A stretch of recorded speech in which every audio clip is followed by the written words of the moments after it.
In this episode, we're going to consider whether hidden cameras in Airbnbs and other rentals are really as big of an issue as the chatter online may make it seem.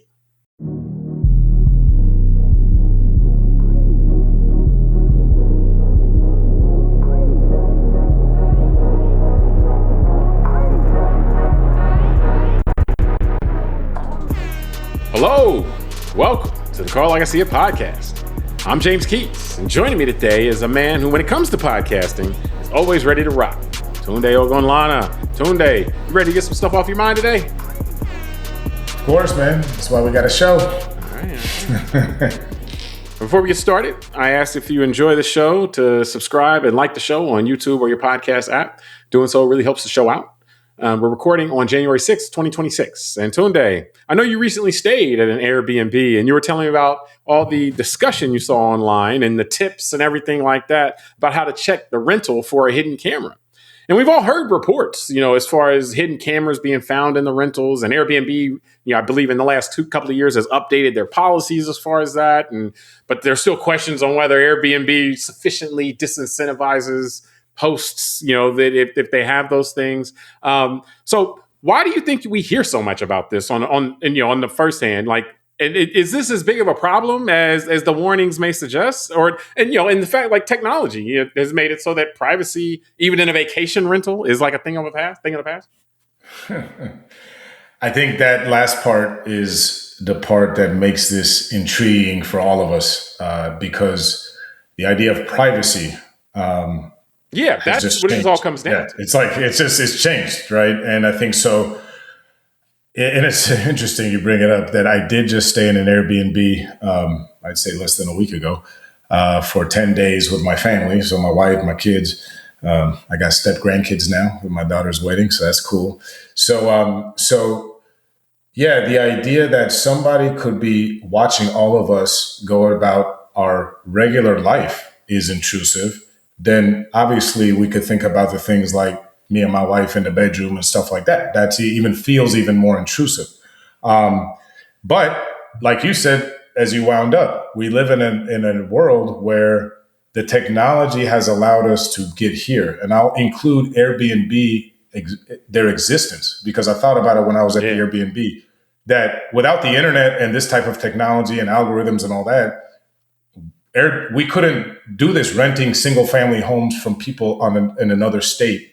Well, you could, but it would be done through kind of more of an order. Like, people would rent, like in the 90s, and your family would rent a chalet in Tennessee, but it's like through travel agencies, and it's a smaller network, tighter wound network than this loose kind of affiliation that somebody can wake up one day and be like, hey, I'm going to rent out my house, or whatever. And I want to be specific, though, just so that, to say it out loud.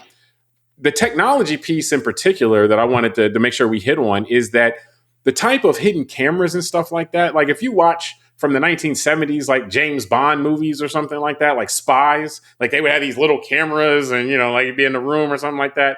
And like, that's the kind of, that was how people, that stuff trafficked in that type of circles. Like, you're sure the CIA could do this stuff, or government, like spies and all that other type of stuff. But now anybody can buy stuff like this and put it up and then be like, and so the accessibility of this type of stuff is so everywhere now. It's like the barrier for entry is zero, when it used to be like, hey, are you a spy agency? Then it changes kind of it changes the world we walk around in a real fundamental way.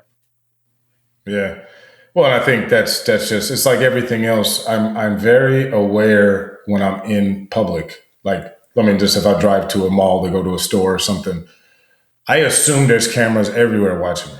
And I just, I know anytime I go into Home Depot to buy something for, fixing up the house, I just know there's cameras all over Home Depot. There's going to be cameras in the parking lot, all that stuff. So the idea that surveillance, I think, is not new in my mind, but the idea of privacy in certain areas, because I'm old enough that I'm still like an industrial age guy, I still think that if I go to the bathroom or go to the shower or I go to have sex with my wife, I should probably not be filmed. That there's this mystique of privacy. And I think that what we all need to just internalize is that the technology, to your point of what you're saying, allows it so that actors outside of the state, like you said, it used to be just the CIA, FBI, those kind of players, NSA, that could really eavesdrop and collect information in a what they call the clandestine way.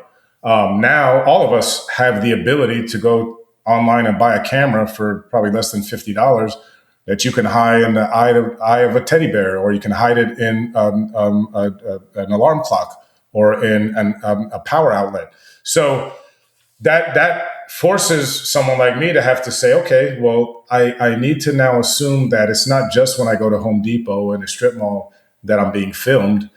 I need to just assume I'm being filmed at all times, period. Well, and that's the problem, honestly, because now there's a couple of things I want to touch on here. One, just from a legal perspective, and I'm not speaking necessarily. I'm not giving legal advice. Like I'm an attorney, but the reasonable expectation of privacy is kind of the legal framework for this stuff. Like, are you in a place where you have a reasonable expectation of privacy? When you're walking along a public street, you have no expectation of privacy because anybody could be looking at you. So in those type of settings, the law and the kind of cultural practice has become that there can be cameras anywhere. And so, you go to Home Depot, you wouldn't expect that nobody would be able to see you once you walk out your door.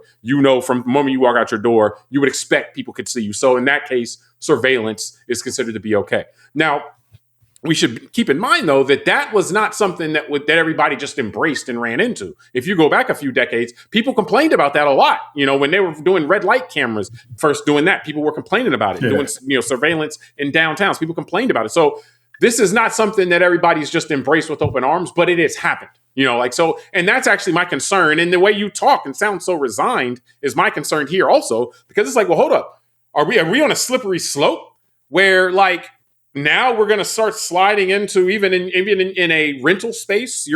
People are going to just, oh, well, I guess I'm probably being filmed. Like, I hope that we're not going to have this type of resignation for places that we still would expect to have privacy in. But then it's like, well, okay, so we can only have privacy in places where we actually control all the electronic devices. But then, I look at it even from the standpoint, like when I put one of these robot vacuums in my house, and they're like, yeah, we got 3D imaging and all this other stuff. I'm like, man, these people are spying on me. My robot vacuum is riding around. And then the robot vacuum always likes to go in rooms that you tell it not to go in.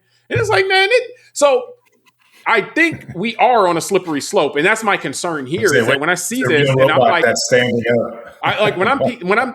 Are people being paranoid, or do we have a right to be like, yo, something is going wrong here? Because this creep of, okay, now, you got to, like, people buying scanners and like, oh yeah, this is how you got to scan and then do all this other stuff. I'm like, I'm not a spy. I shouldn't have to just to go into some room where I should be private. I shouldn't have to clear the thing. That's a lot to me. And I am really trying to figure out, on this conversation with you, like, are people being paranoid, or are we on this slippery slope of eventually anywhere I go, including in my home or in a rental home, or hotel rooms, we could talk about that conversation that we had offline, but you still feel a little safer in the room. But once you step out the room, obviously all bets are off. But what's happening here? Like, I would like to have some more privacy. Let me jump in and help you, because I can see your frustration. So let me calm your nerves here and let you know that this is another one where two things can be true at once. We can be on a slippery slope, and we can also accept that this is happening and all that. And as you're talking, the first thing that comes to mind for me is the Patriot Act. But that's it's been 25 years. That's again. I'll I'm just making the point that. But I'm talking about. I'm just making the point that. Let me just get it out. Okay. Because you said that people, for example, were paranoid when we started having red light cameras, and that would be a slippery slope. My point is just saying that I remember the same issues people had with the Patriot Act. And that is here to stay. And so they were right. What happens is, but think about, here's what I'm going to say, because I counted as you were talking. I have 3 cameras positioned near me right now. I've got the camera that's filming me. I've got the camera in my cell phone. I've got a camera in my iPad, right?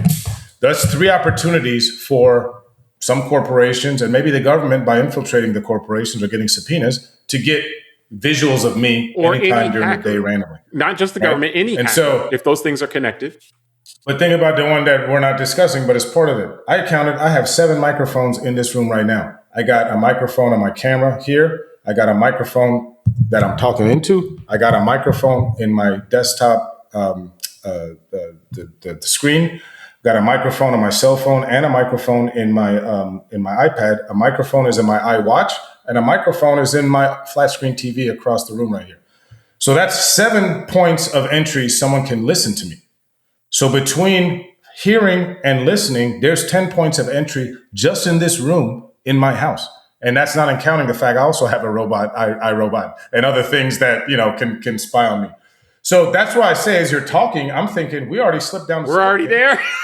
So I just rattled off 10 points of entry that someone from outside my house can get and hear or watch me without my knowledge. Like you said, if they can hack me. So we need to assume, that's what I mean. How often do I talk randomly to my wife, my kids, to you, talking crap and having a good time, and not thinking that, man, there's somebody who could be listening to me at all times. So I just think that it's kind of like reality TV, because like one of the things they talk about with reality TV is that after a few hours, the people that are being filmed forget that the cameras are there. They start acting more normal. And so it's like that's the slippery slope, basically. And I'll say this, I'm not a person that puts a bunch of security cameras around, partially for this reason, but like there are people like you're on the low end, basically, I would say for a lot of people who would have security cameras all throughout their house and nanny cams and all this other stuff. And so that's even more places of entry for your own home.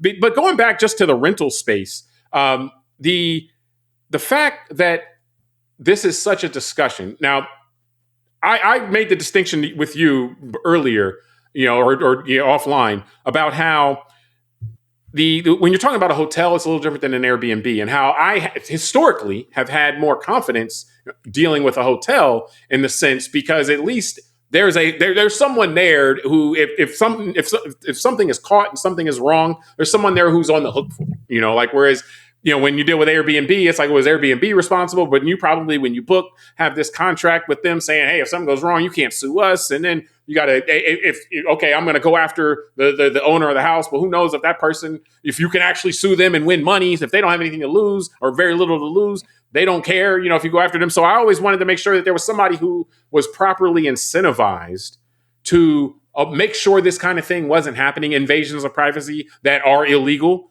Because it is illegal, and I went and checked when you started talking about this. It is illegal for people to have hidden cameras in whether it be a hotel room or an Airbnb rental inside in the personal areas. You can have them outside the room or outside the house, surveillance and stuff like that. But inside, can't have anything hidden. Outside, they have to be disclosed. So this brazenly illegal activity that we're saying, hey, we got to all be prepared if we're going to engage in this kind of thing. We got to be doing. Once we get to a point where, okay, we have to live in this world where privacy is a flip of a coin, and you're telling me we're already there, but I just don't know if what happened to the fighting people, man? Like that's like. At least people used to complain. Like where all I see is, hey, this is how you check for it. This is how you check for it. Why aren't we lobbying? Is this something that the government can help us with? Is this something that What are we seeing here? Or did we just give up with a whimper here? Yeah, because people don't care. They'd rather talk about Haitians eating their cats and dogs. I mean, I'm being serious, man. I know it's a funny joke, but people don't care. They act like they care. That's what we learned, isn't it, James, over the last decade? It was all a lie. A lot of things that people said they cared about, they don't really care about. And so this is one of them to me, privacy. Like people say they care about it, but we don't seem to want to push our elected officials to make new laws. I'm the only about that really meant it, basically. I was serious, but I feel very alone at this moment. No, but I mean you're right. I'm the type that accepts it. Yeah, I'm the type that I accept it. I'm not saying I like it, but I just get it. Like all right, and I think about it like. And I told you, after I came back from this Airbnb, I bought one of those things from Amazon where you can check for hidden cameras and stuff. One of these sensors. Hey, man. Why not, right? 007 Tuesday. No, I realized that the only place that the next time I go to a hotel or Airbnb, okay, I'll do the bedroom and the bathroom. That's it. And because even if someone's spying on me in the living room, I mean, I don't plan on having sex in the kitchen. You know, I'm of the age where that stuff isn't fun to me anymore. You know, and I got a bad back, so the bed is pretty much where I'm getting my action in. So you know, I'm not doing it in the cars and do all these crazy places. And I'm nice and middle aged and boring. So for me personally, it's like, all right, as long as you're not spying. Really, I don't even care about me anymore. I just wouldn't want someone disrespecting my wife, right? Like, don't record us in the room or the bedroom. Or sorry, the bathroom, you know, my wife's showering or something. Other than that, if you want to film me making the pancakes for my kids in the morning or something, I don't care. You know, like, but that's and I'm saying, James, that's more me giving up, right? Like that's more me saying, that's what I hear. With everything else in the world, I'm not going to die on that hill. Someone else can fight that battle, but I'll accept that this is happening. So I think, yeah, you're lonely, James. You're the only one. I think that you have made that clear, man. I'm all alone, but you know, I think some of that is and. This is like you see the people, the quote unquote paranoid people that are up in arms about it, but everybody else is kind of accepting it. And I think a lot of it is the disconnect that many of us feel from power. And so a lot of people, I think, have decided to not worry about this because they don't feel like there's anything they can do about it anyway. It's going to happen. And I think you've kind of even said this, you know, during like it's happening. So let me just get my head around it. Let me figure out what's important to me and how I'm going to adjust, as opposed to trying to take the levers of government or whatever, and which we can actually like do in our system of government. It just happens. Yeah, we can, but we don't live we haven't traditionally lived in a monarchy where the government just does whatever it wants to do. We actually have the ability to take control of the reins of government and say, hey, these are kinds of things that you can't do. And if you do, you got to go to jail. You out here taping people, hidden cameras and stuff, we're going to send you to jail. That would disincentivize people from doing it, you know, sufficiently that I think you wipe out most of it. But if we don't have that kind of thing in place, then yeah, it's not, you're not going to necessarily have the incentives in place. But that's where the just the different messaging and all that, because if one were to do that in today's world with the power of the tech lobby, then what, you know, if you or I were all you're doing though office, is explaining to me why it's so insurmountable though. And that's my point, is that people kind of are self-censoring themselves from even using the reins of government now, because they're like, oh, well, the rich people or the powerful people they're gonna stomp it out anyway. I mean, look, that's very true, James. And I think part of it is because people lack the desire to focus on these things. And I agree with you. I think they're big enough where some people can say, hey, this is so big. But we've seen other things in human societies, even in recent periods, where people who have, there's big insurmountable odds, but people do coalesce, come it's together possible. And fight them. So this is one where I just feel like that we have accepted it in society. I don't think it's going anywhere. And I think that the bigger thing will be that we need to adjust to just accept the fact that this type of privacy has gone away, and that we live in a world where everybody can see everything. And maybe that'll end up being for the better, because maybe one of the things that'll come out of this will be people that have had lifestyles that may have been on the fringe more so. Maybe they won't be shunned as much because you're just not going to be able to hide who you are or what you are. I mean, you know, I'll say this, and I don't know. I want to wrap this up, but I will say this: the fact that people voluntarily broadcast so much of their life suggests that that maybe I'm just in an old paradigm. You know, like the fact social media itself is about so much. You know, people, and I mean, we're recording a podcast. Obviously, I'm not walking around my house, you know, with a camera doing it, but like there's so much intimacy that's shared on a routine basis through social media that, yeah, maybe the sensitivity to having privacy has, you know, kind of, it's something that is gone away, you know, and we're in a place we're in a societal place where everything's very connected and there's a lot of openness.